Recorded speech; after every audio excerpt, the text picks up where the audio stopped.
That is my Barbie.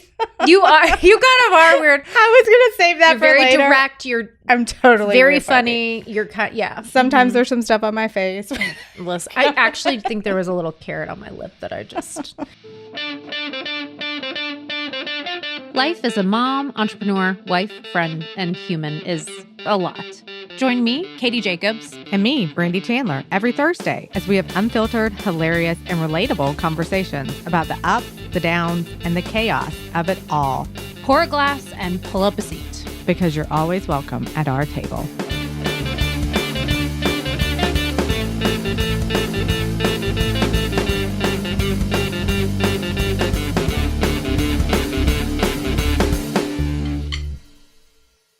Hi, Barbie. Hi, Barbie.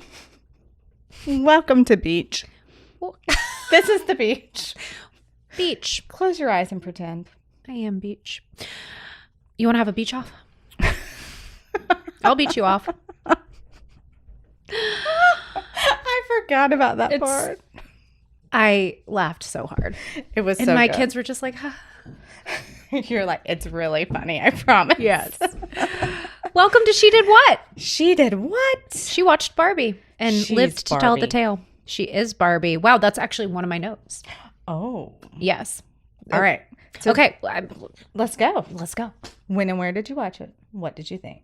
You asked me to watch it about 45 times because you were horrified that I hadn't. I couldn't believe that you hadn't. I thought it was a movie about a doll. You're I thought so it was current with it. I'd heard it was good. I didn't watch the trailer. I didn't know what I was getting into. So one Saturday morning after you bothering me about it, I watched it. I will never be the same. So My good. kids were kind of in and out, and my oldest was super into it to the point he got annoyed at the little boys for interrupting. And it was, I went from laughing hysterically to sobbing uncontrollably. It was the most seen I have ever felt as a woman. Period. End of story. It was that good. You tell me, where did you see? Day it came out in the movie theaters with my nieces, 16-year-old nieces and their mom. And it was the same. I laughed. I cried. I felt 100% seen, like someone finally got it right. Like someone was in my head, all the things I was feeling, and they got it out on paper. Yes. I just wanted to stand up and clap, which I think some people did. They didn't in my honestly, movie theater, but I think I've heard of people doing that. It was brilliant. And we've watched it a gazillion times since. Good. All three of my kids, boys and girls, love it. I mean, the little one's just there for the horses, but we'll give her a hall pass. So was Ryan Gosling. I know. Maybe the singing and dancing too. And the music was, everything was so good. It was. Can we talk about how brilliant Kate McKinnon is? Which one's Kate McKinnon? She's Weird Barbie. Oh. I think I'm saying her name properly. McKinnon. Can I say this? The film itself encompasses women. And I just wrote down funny, deeply feeling, brilliant, emotional, beautiful, logical, weird, both being prophetic and reflective at the same time. Women hold that sort of balance, I think, in their souls. The dichotomy. The dichotomy of that. Complicated, diverse, direct, and then I can't read my last word. Oh, okay. But good. I just felt like the complicated state of being a woman is so directly narrated in this film, and it's just beautiful. It is. And there have been other films I've watched where I've like, oh, that's a great example of what I'm going through and things like that. But this just really nailed it on the head. I agree. I mean, they did such a good job. So we have to talk about the monologue. And that's really kind of the genesis of this episode is that monologue. The monologue that America Ferrera has, where she is essentially trying to like hype Barbie back up. Like Barbie has like really just feels at her lowest low. And first of all, who has not had that conversation with a friend? Yes. Who has not had the build her back up conversation? Okay. So you're building her back up. And I think this is seen in the movie. You're building your friend back up. But in doing her building, and you totally intend that for your friend, how much do you build yourself back up at the same time? It's like the ultimate. Symbiotic. Yes. You're reminding yourself of your power and your femininity and your importance. And in reminding your friend, you're exactly right. You're building those own blocks. I think that's in mentoring of any kind as well that happens. I love to mentor because you're reminded. It's sort of, and you are doing that when you're building a friend back up, and it's just that reminder, you've got this. You are incredible. You're brilliant. You can handle this. I know you feel like you can't. I know you're in your darkest day, but tomorrow it will be lighter. It is always darkest just before the dawn. Light. Yep. And the dawn is right ahead of you. One of my dear friends, we were talking about the roof collapse at Cheeky and how hard that time was. And she gave me this magnet, and I think it's Winston Churchill. If you're going through hell, keep going, and it's like, but that building, that reminder, if you're in the middle of it, if you're in the thick of it, whatever chapter of your life you're in, if you're struggling in high school, if you're heck in middle school, up into, being a woman with a very complicated life in your 40s and 50s, 60s, whoever you are, like you're going to make it through this, and you have the power and you have the strength, and it's within you. And sometimes you just need to be reminded. And it's okay to feel both sides of that story. It's okay to feel the struggle along with the power. Like, it's not just going to be power 100% of the time. If we never struggled, we wouldn't understand our power as completely and as the rocket fuel that it is to being a woman. And if we never struggle, we will never be able to help other people. We have to go through it so we can help other people. Yes. And so that you can appreciate when the struggle is over. And you can bask 100%. In the comfort and the joy of not being in the struggle. When you can take the gloves off, when you can shed the warrior and be soft again. You're so good at this. You're good at it. That was great. You're great. You're great too. She's a big Barbie love fest. I'm just following your notes. That was great. And there was a lot of banter about, is that monologue too blunt? Oh, fuck off. Who said that? A man. We have been not blunt. What? For long enough. What misogynistic loser said that monologue is too blunt? And we're finally learning. Brandy, you did not hear that. Did you really? Yes, I was reading it. Who? All over the internet. Articles. Let me at girl. Him. Let me at him. If you think that monologue is too blunt, you need to put on a motherfucking pair of high heels and walk one block in my shoes. I didn't mean to get you so fired up. I do get that. Makes me so mad. Are you too blunt? Just want to make sure we were all on the same page. Brandy, don't start with me today. Okay. Let's read the monologue. Go for it. Okay. Also, the monologue made me want to watch Barbie because I hadn't seen anything around it. And then I sent it to you. I was like, this is in the Barbie movie. You're like, I'm like, if you don't watch Katie, that movie. If you don't watch that movie. All right. Do you want to read it or you want me to read it? No, you read it. You're into it. I am. Go with it. I'm very fired up. It is literally impossible to be a woman. You are so beautiful and so smart. And it kills me that you don't think you're good enough. Like, we have to always be extraordinary, but somehow we're always doing it wrong. You have to be thin, but not too thin. And you can never say you want to be thin. You have to say you want to be healthy. But also, you have to be thin. You have to have money, but you can't ask for money because that's crass. You have to be a boss, but you can't be mean. You have to lead, but you can't squash other people's ideas. You're supposed to love being a mother, but don't talk about your kids all the damn time. You have to be a career woman, but also always be looking out for other people. You have to answer for men's bad behavior, which is insane, but if you point that out, you're accused of complaining. You're supposed to stay pretty for men, but not so pretty that you tempt them too much or that you threaten other women because you're supposed to be a part of this sisterhood.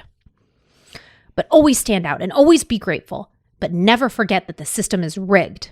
So find a way to acknowledge that, but always be grateful. You have to never get old, never be rude, never show off, never be selfish, never fall down, never fail, never show fear, never get out of line.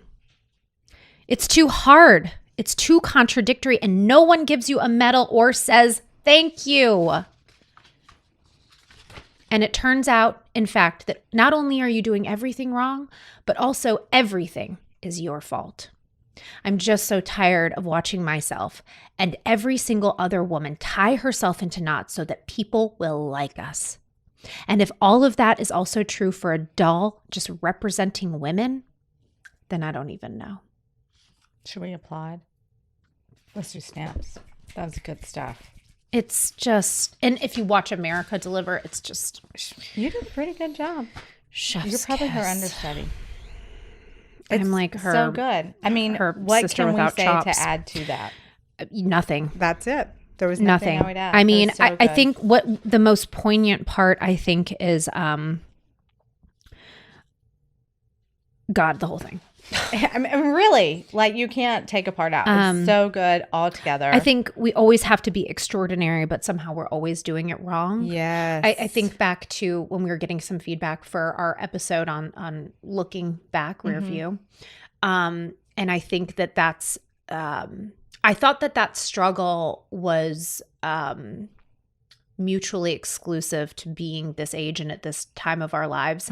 And then I found out that it is not. No. And that very young women are already feeling that, where I don't think I felt that in my 20s. Yes, I felt a agree. lot of this. I feel this now.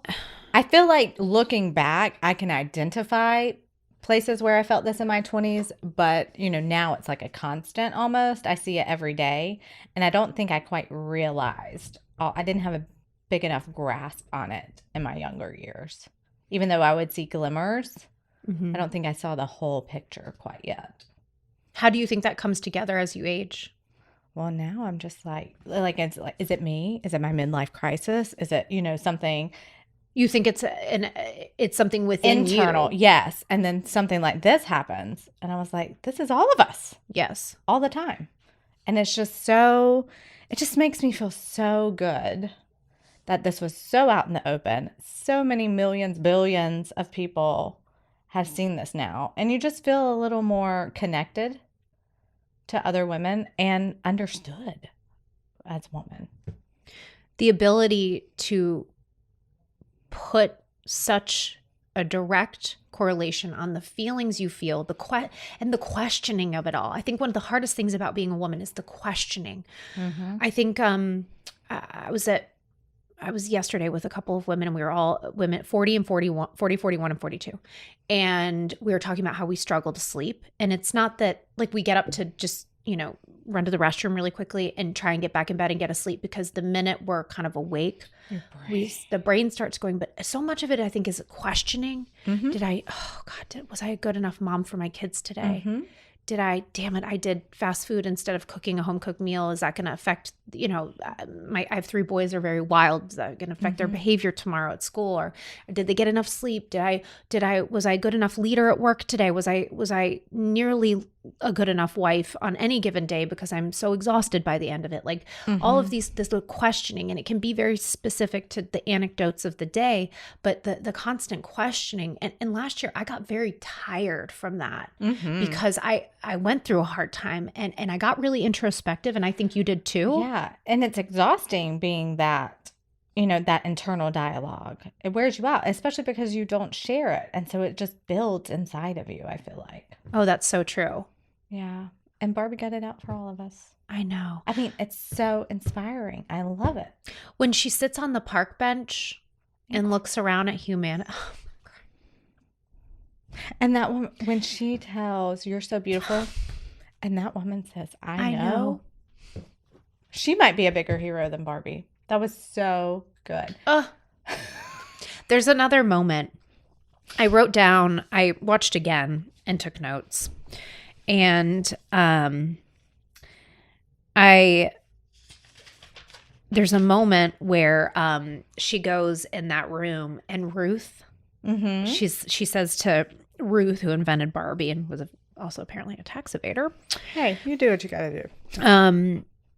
Barbie sits down and she says, "Oh, I'm just a mess." And in that kind of wiser than me capacity, the mothering capacity, right? That like kind of archetypal mother. She looks at Barbie and she says, "You look just right." And I just, yes. It's just so beautiful, that moment. And that's what I love about it. Good. It's not just the monologue. There are so many beautiful moments that you can observe in this movie. And then you almost can apply them to your life. Well, it's just like, I don't think it's not about her looks in that moment. Yeah. It's the woman who has seen life, and she is acknowledging, "I have been there, and you look like," to me, she's saying, you're in the right place. Yes. And I know you're doing just fine. You and I have been there with younger women, and you hear them saying, "I'm struggling," or and you say, and I think probably as I've gotten older, one of the best pieces of advice I can give a younger woman is, you're in the right place. Yes. I know you feel like a mess. I know you feel like everything's wrong, or you're in the wrong spot, or you're in the wrong career, or you're making the wrong decision. You're in the right place.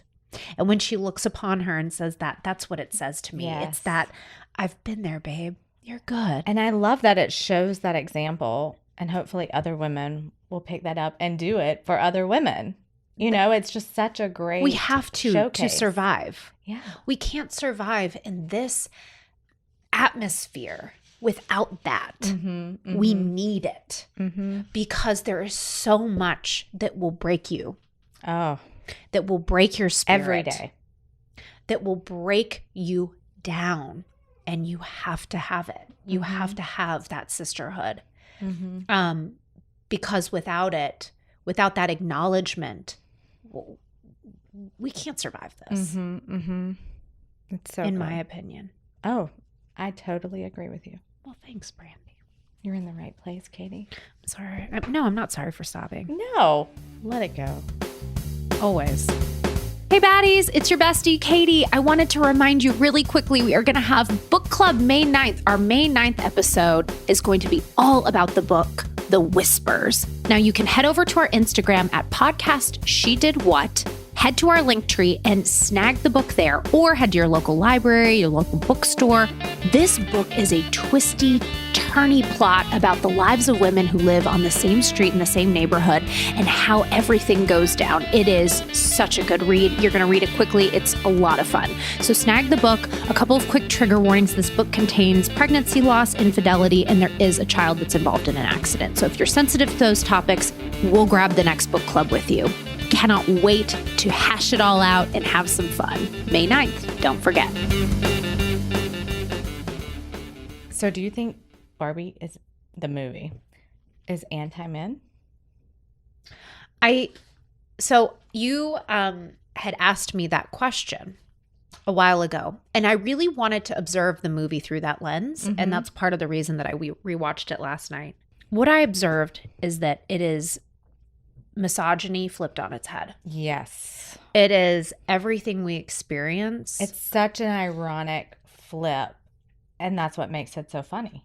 Yes. And is it like over the top? Yes. I mean, on purpose. On purpose. Yes. Because it's meant to be that If it way. weren't over the top, we might not we would get it because women you're would not get used it, to but that. now everybody gets it. They laid it out so clearly. Yes, Brandy. We're going to be snapping up in the store. Well, that's exactly right, because whoever planned and wrote, and I know there was a team, they did their job. I hope they got a big paycheck. Well, I think they said, no, we got to take it a step further so people really understand. We're going to make it satirical and over the top and ridiculous because some people still might not get it. And it's so, what is that saying? You catch more flies with honey than vinegar. It's like that. Make it funny. Make it so funny people like it. And then the real things are going to hit them over the head. And I think it was great. The moment when they're rollerblading in the real world for the first time and Ken starts to feel like really empowered. And Ken starts to really like the world. Yeah, and Barbie she's like, I feel People the are conscious looking at self. me. And she says, There's this great quote. She says, yeah, I'm looking around. There's definitely what they're saying has an undertone of violence. It's like women, that hit me over the head because women, we walk through the world, and I don't think you would have to get it to get it. Mm-hmm. That you walk through the world in, I don't want to go so far to say in fear, but with a general cautiousness of an undertone of violence, whether it's me putting my kids in the car and I feel someone approaching from behind, whether it's me on a run, whether it's my girlfriends and I out having a girls' night and some men approach us, like whatever it is, there's always sort of this hair standing on edge. Like I am always tuned into the threat of violence. Yes. And when she says that, it's a very, just kind of off the cuff moment. But it's very true, 100%. But man, oh man, is that not true?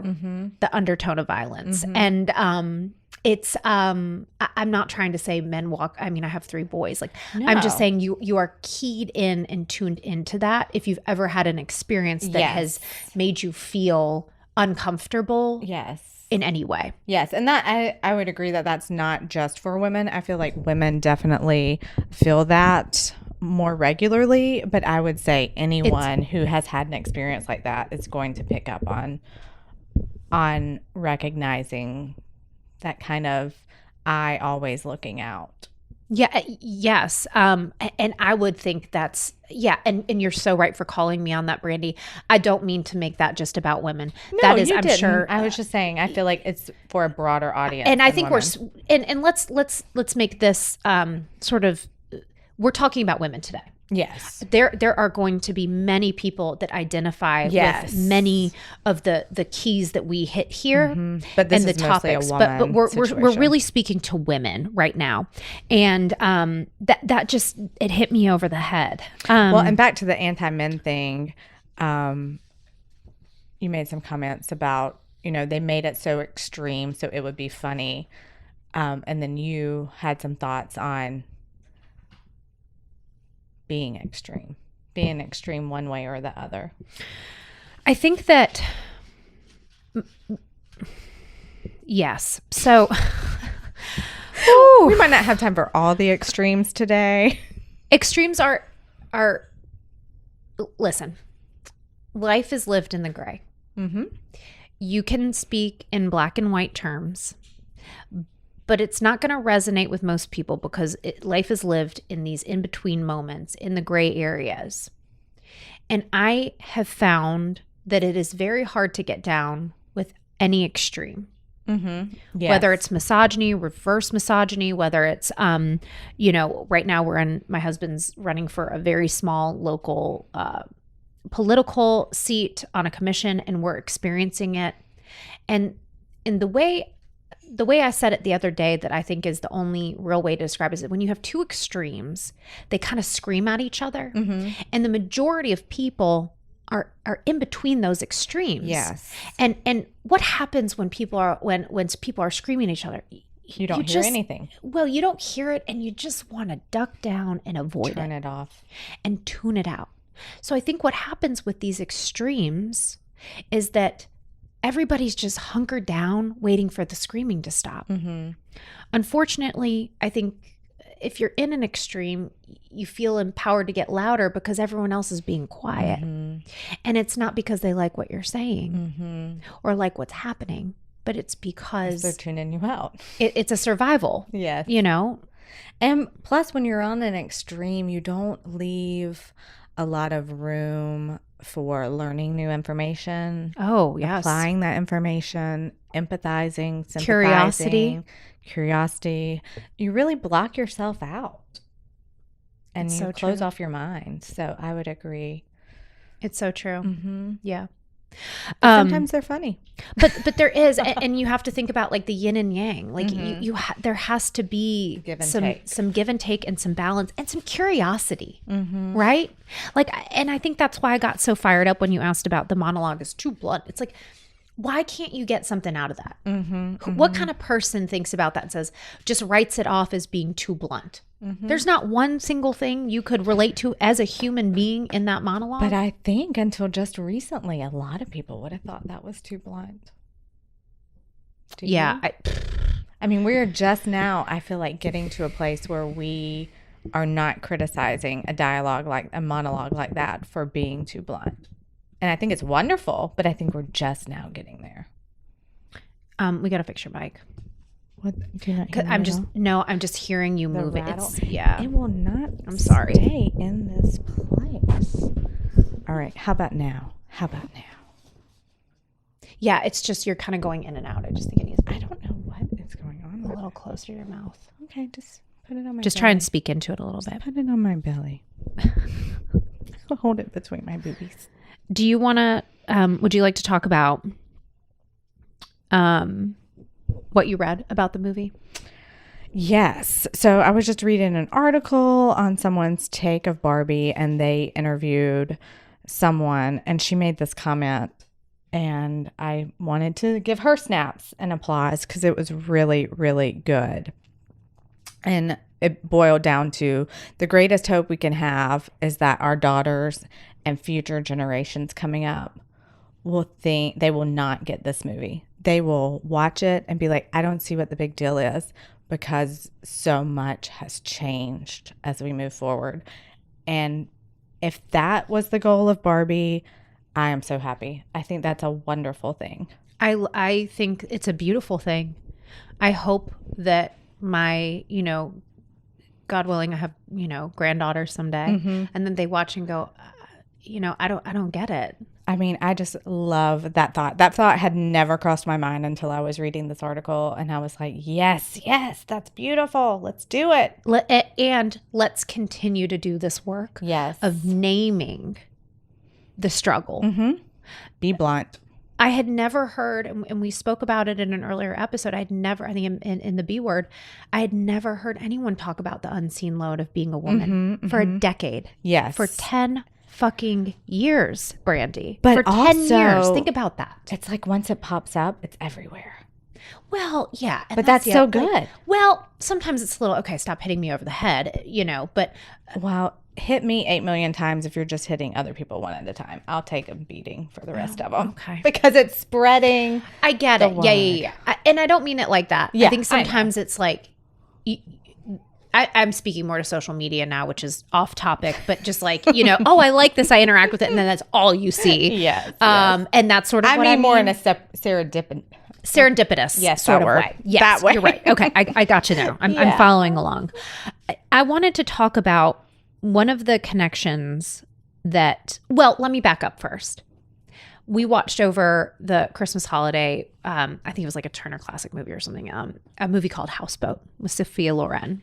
I have not seen that. It was fun. It was like a fun little whatever movie. But there's this part where Sophia Loren gets sexually harassed by this guy who comes over to the houseboat, and it's like in front of his wife. And it's like it's a movie from the past. Exactly. So that's my point. You watch this movie and you're just like, I could tell my kids are like, what the fuck? And I'm like, what's going on right now? But also like, yes, but also, so I hope that in thinking about that movie Houseboat. Yeah, that's a good example. It's like, this is so bizarre, I really hope. I would love that. I really hope that our kids feel about Barbie the way I felt watching Maybe we Houseboat. should start showing Barbie in school. Maybe. Oh, God. Now you're really going to open a can of worms. I know. I'm joking, everyone. Most of what I say is just for fun. Don't leave me a voicemail about that. Don't leave me a voicemail about anything that's not good. I'm just going to delete it. And no, I'm not going to. I'll listen and then I'll delete.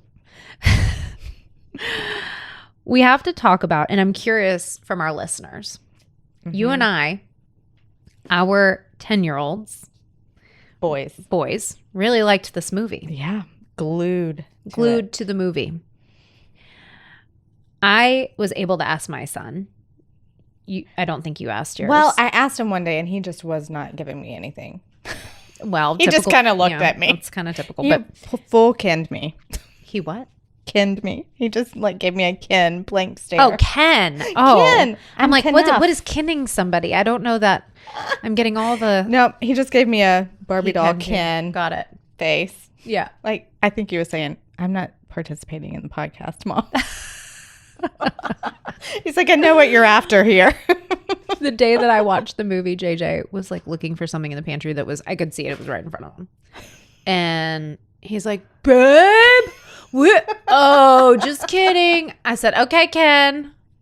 We immediately And he just died started laughing. calling men Kens every time they did a typical man thing It's so after this funny. movie. And I still do it to this day. That particularly was very funny. But why? Okay, so why do you think our boys I'm not sure. liked the movie? I mean, I couldn't get much out of him when I was trying to have a conversation with him about it. But I wonder if they see these things in their moms and their big sisters and, you know, women around them. I wonder if they're curious. Maybe they just like all the horses. Maybe I don't know. that one fight scene. with Maybe they Alan. like the singing and dancing. I don't know. But he was definitely glued way more than I would have expected. I was shocked when He has two sisters, so there's a lot of girl movie going I was shocked on. when you told me you had the same reaction in your house because I thought I was Well, just like, oh, maybe I was shocked in your house because you're all boys. yeah. I was like, at least mine's a little used to the girl stuff yeah, in his face all the time. just surrounded by But it. yeah, so I think there's something to that. If two boys from two very different households, Yeah. you know, one's all boy, one's mostly girl, Mm-hmm. were really glued to it, I'm hopeful. I think that's a good sign. I asked my son, he came down when I was rewatching last night. He had already been in bed. It was a late night anyway because of a late baseball game, which someone said we need to do a sports episode, being a sports mom. But I would not be good at that. I mean, one. it was a 7:30 start game. So, of course, it's very late night, whatever. Wait, was that yesterday? Yeah. No, that wasn't yesterday. Oh, My kids were just up too late. Anyway, so later evening, and my son was having trouble sleeping, and he kind of like came down and laid on. He said, "Mom, can I talk to you?" At bedtime, every time. Every time. And I said, "Of course, babe. Come on, talk to me." So he came and he snuggled up on the couch with me because I was too damn tired to go up those stairs for a 45th time yesterday. And we talked about what he wanted to talk about. And then he wanted some of my dinner, which I was eating at 10 o'clock on the couch, or 11 or whatever, 10:30. And so I gave him some of my dinner. And then I just hit play. I was like, 2 minutes, And I said, "Why do you like this movie?" And he got a little like, I think because he's seen me cry watching it, and he got a little like upset, and he was like, "I don't know, I just like it." But he said, "But you sometimes cry when you watch it." And I said, buddy, I said, "I feel like when I watch this movie, someone understands me. And I feel very understood. And that's really important for people to feel like they're understood." And he got like a little, it was also very late. So I think he was just like a little emotional because it was late. But I just felt like it was a really great moment between mother and son. I don't think he could I think it's funny and all those great things for him. But I think maybe there's some part of it potentially that he likes seeing mom connect with something, because we do. And I will say in a house that's all boys, we do watch a lot of, Mandalorian and Star Wars. And, there's not a lot that mom connects with. Yes. So I do think like A League of Their Own is probably another movie where I always like, we watch that and the boys love it. And I feel, I'll always get a little teary at parts or whatever and excited at parts. But I do think maybe there's a part of them that sees mom connect deeply with something and maybe enjoys witnessing that. I think or I'm giving a couple of 10-year-old boys way too much credit. Well, I understand that. Well, think about it. Like if you hurt your finger and you cry, like I cut my finger one time and Josiah like burst into tears because I was panicking. It was with a big knife. But kids feed off of that. Sure. So I think that could there's something to that. Yeah, potentially. I just thought that was a really interesting connection point that I did not see coming. Well, just in general, I was very surprised at the attention. I mean, seriously watching. So I think it's a good thing though. I'm going with it. I'm going to go with it too. All right. You ready for the big one? Yeah. What Barbie are you, Katie? Do they have loudmouth Barbie? You can make your own Barbie. This is Barbie land. Okay, you got to go first. Well, I think I'm weird Barbie. I think at points in my life, I have been stereotypical Barbie, but I'm pretty heavy on the weird Barbie. You know what's so funny? I think you always look so incredibly put together and cool and chic, and your hair is always weird perfect on the inside. And your hair is always perfect, and you you glow. You literally glow. Your skin is glowy. You're so sweet. And you always have a very no, it's not. And you have a very calming presence. Oh, okay. And demeanor. You do. Like, I like being around you. I feel like you're very soothing to my very high key nervous system. Man, I feel like my husband would say I'm like a wrecking ball. Really? I'm sorry, Josh. You bring out the best in me. Pod wives. It's but so I think to give it a name, I feel like you do have that sense of you always give this beautiful picture of being very, very, you got your shit together, Yeah, but I'm weird on the inside. You are weird. And I like it. I couldn't be friends with you if that was who you really were. You'd have to have some weirdo tendencies. Funny. We're all weird, Barbie. Aren't we? I think we're stereotypical Barbie, weird Barbie, Skipper, all of it. Also, I wanted to ask you, did you play with Barbies as a little girl? I did, but they rode horses, which was awkward because their legs only go forward and back. So my best friend, Katie, my Australian friend. Broke their knees? No, you can't break their knees. You break the whole damn thing. And then she'd be off balance. She really couldn't ride. So you'd take their legs and scissor them out and try and kind of awkwardly shove them on your Breyer horse. If you know, weird horse girls, and have them ride around. And it was just, it never worked. Well, you'd be happy to know they now make Barbies to come with a horse and they have bendable knees. Thank God. They still don't stay Thanks, on very Mattel. good. They don't stay on very good. Well, but it's a really little better. riding. Baby steps. I hated Barbies. Absolutely hated them. Never played with them. Would not let my oldest have Barbies. Wow. My youngest loves them, and she has them. Why? Why did you hate? I don't know. And I feel like I would not wear pink for a long time, even as an adult, because it was just so girly and so Barbie. I feel like when I was growing up, Barbies kind of had such a girly, negative vibe on them, and I was not into it. But now it's is that Barbie pink? Can I have that? Oh my gosh. The tables have turned. So I don't know what my hang up was. I was having breakfast with a friend this morning. I asked her if she played with Barbies when she was little. And she said they used to have a game called Gutter Barbie where they would cut their Barbie's hair off and race them down gutters together. I know who this friend is. Do you really? Just by you saying that, I'm going to guess what friend it was off camera. What does her initials start with? Her first name? Yes! That tracks. That tracks. I met her. The minute I met her, I was like, I'm going to love you. I thought that was such a fun story. Also, one thing we did not talk about that I want to mention before, hopefully we're not too long. When the America Ferrera character is sitting outside of the boardroom doing her designs, beautiful work. Inside, there's a whole room of men just sitting around doing nothing that are the executives making the big bucks. I also felt seen in that because in the job I used to have, so many times I would be dealing with a man. And even everyday life. I mean, I've seen this a lot in banking and some other industries. You're dealing with a man. The man is in charge.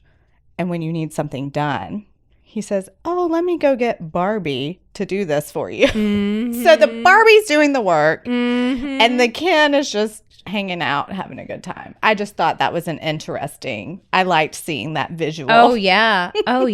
Well, and I mean, Will Ferrell is the dumb CEO. He was a wonderful placement there. The whole casting. The casting was bravo, perfection. Everyone involved in Barbie. Down to Michael Cera being Alan. It was just so good. The whole thing. I mean, just watching that intro with all these characters, I was just like, this is hilarious. It was so good. Okay, so you're weird Barbie. Yeah. I don't think I have a Barbie. You can be whatever Barbie you want to be. Can I be broken knee Barbie? Yeah. The horse. Yeah. Okay. Oh, you'd be horseback Barbie. Horseback Barbie. Horseback fashionista Barbie. Oh. Well, if you are horseback, generally, you know, if you get into it enough, you end up being a fashionista. It's sort of the lay of the land. And Alan, I didn't know anything about Alan before this movie. I still don't. Apparently, he could wear all Ken's clothes. He's my best friend now, but I didn't know about him. God love the Allens. Everybody loves Alan. Who doesn't love Alan? We've got the Kens and we've got the Allens. All right. Well, if you people have not watched Barbie, get your asses please up on Saturday morning and watch your community service and watch the Barbie. Absolutely. It's so good. Or Brandy's going to come for you until you do. Trust me. Forever watch the Barbie. All right. Report back. Let us know what you thought. Yeah. If there was a moment that just really spoke to you, like we've talked about some moments that spoke to us, let us know. We'd love to hear them. Or if your kids verbalize something with you, unlike ours. I know, right? Let us know what they said. I'm interested. I think this is going to have a big cultural impact for quite a while. I think so too. Yeah. And I'm thrilled by that. I know. Thank you all for listening. If you have any thoughts, we got our first voicemail last week. It was some emails. Yes, and some beautiful emails. It. The text, the messages on Instagram have been lovely and encouraging, and it makes us really, really excited to come record. It is. We love it. Thank you. Keep them coming. Keep being badasses. Bye, Barbie. Bye, Barbie.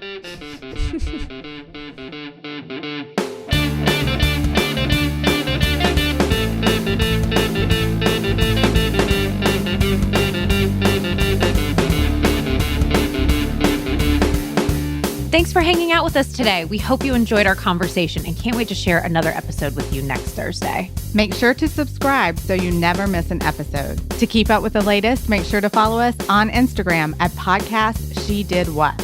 We'll be sharing updates, behind the scenes, and announcements you won't want to miss. And if there's anything you'd like to share with us, whether it be a personal story or feedback on our episodes, you can leave us a voicemail at 762-499-2201 or head over to our website, shedidwhatpodcast.com. Also, feel free to leave us a review down below. We'd love to know what you think.